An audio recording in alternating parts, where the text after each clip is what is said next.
that our nationality, if we were Irish Catholics, or Russian Jews, or Polish Catholics, or English Anglicans, or what have you. If you move to America, you become something else. And we're moving to a new world community. And I consider planetary humanism and an ethical concern for the human condition on the planet Earth as one of our supreme obligations.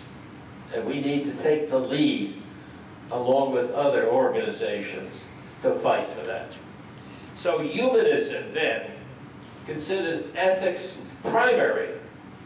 And the basic principle is not salvation in the next life, obedience to God, but the preservation of human life on the planet Earth and the effort to do whatever we can to improve human life, to allow each individual to grow and develop in his or her own terms, to be educated, to be fed, to be cured if they have an illness. That is our obligation to do it.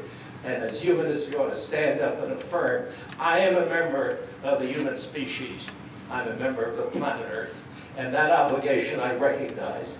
And I will do whatever I can to further the goals of the world community. Thank you very much.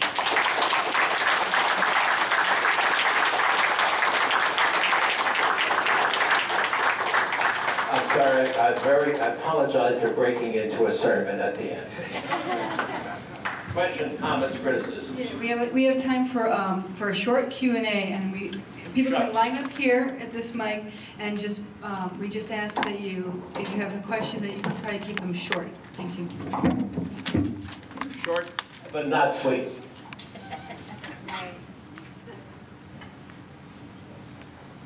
Who's that? Hi, I'm Herschel Elias, and I agree with most of everything you said, but I want to know what, there's an argument that people put out that the Earth is so finely tuned, even Stephen Hawking's mentioned this in his book, The Grand Design, that there has to be some force, I guess it's a Jesuit argument, that created this. It's not finely tuned. I mean, we've had disasters on the planet Earth, and they may occur again. Some meteorite may come from outer space. And to say it's finely tuned is to look from the focus of where we are now. The change of the global, on the surface of the planet has been remarkable if you go back 100,000 years, 200,000, a million years. So to claim that it's finely tuned is very questionable. If it's finely tuned, why are there floods and forest fires and drought and collisions? I guess they talk about the tilt of the Earth and the temperature of the Earth, that it would just change. Well, that's looking after the fact. That's reading into nature. We have evolved because we've adjusted to the conditions on the planet Earth. But to say that it's fine-tuned and it can only be tuned by God, I think it's out of tune sometimes. So you're saying, I guess by statistics, since there are billions and billions of Earths and... I don't think you can say the Earth is finely tuned for us. Look, 99% of all of the species that have ever lived are now extinct. Was it fine-tuned for them? If you go to the fossil record, isn't it true 99% are now extinct? So the fact that the human species will continue in the future is unsupported. In fact, we face a great danger that the human species may become extinct at some point. Surely it's going to continue to evolve. No, I reject that. Okay. Joe Fox. Thanks again, Joe, for organizing this great. You do a great job. And I know you don't get paid.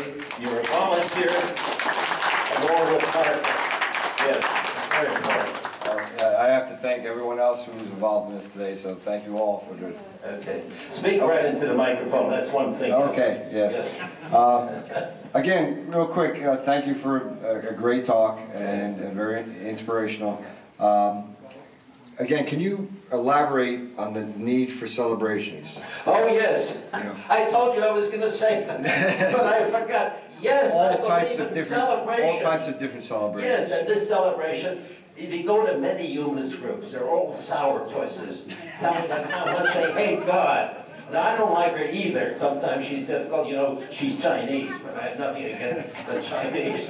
But in any case, so, yeah, no, I think we need to celebrate. And some people, my friend Tom Flynn. Thomas, can you hear this? Are you taping it, Tom? He and I disagree. He's against celebrations. What would life be without parties? I love parties and celebrations and enjoyment. Yes. And that's not religious. The fact that the religions have taken it over doesn't mean they own it. I love weddings. I can't tell my granddaughters get married. I want to go to a wedding, but I cry at weddings. Very true. Not only is there human life, but there's celebrations like Darwin Day. Yes, this is wonderful. What World you're doing. Humanist Day. Yeah. And there's many secular celebrations. That's why I'm glad I came here. And Philadelphia will lead the future. Good. What you're doing here, other people are doing too. And you're doing it so well. And not only that, the cake was very good. But fattening. One more question. Hi, my name's Jed Steinman. One of the things you mentioned was the fact that Europe has apparently a very small percentage of religious people who count themselves as religious. Yes. And I remember when I was in college in the 70s taking several sociology courses and reading articles that said the advance of humanism, the advance of skepticism was the wave of the future. But I think some people don't have the same opinion about that now, even if they did in the 1970s, because when you look at the United States and the advance of fundamentalism, and when you look at the proportion of humanists throughout the world, it can be hard to believe that this point of view is growing. Do you believe that it really is? Well, it'll only grow. It depends on what we do. The future is not fixed. The only way it's going to grow is we get out there and battle for it. Yes. No, I'm very impressed by Europe. I fought in the Second World War. I volunteered at the age of 17 and a half. I joined the army. My mother cried, "Why did you volunteer?" I said, "I want to defeat fascism." So I went to Europe, and I battled in Europe. And Europe has come so far. All of these prejudices of the past, of nationalism, have disappeared. I'm thrilled that the Germans have changed, they're democratic. And the French have changed. They've always been democratic. They were crazy, but they're less crazy now. That's just a metaphor. No, I mean, there are difficulties. And nothing is fixed. The future depends on us.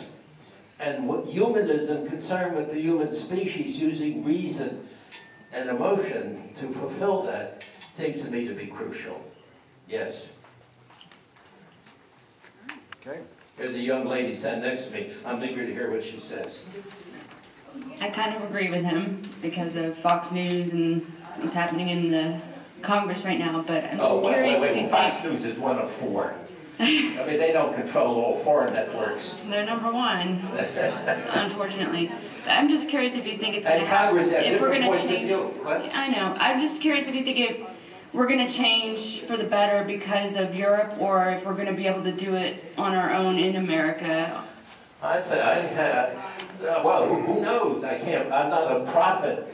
What happens depends on us. But if we believe in democracy and human rights, and we battle for it, yes. And I'm optimistic about that. You're so young to be pessimistic. 36? Huh? Try to look Not at that the better optimistic. part. Huh? I lost optimism in 2000.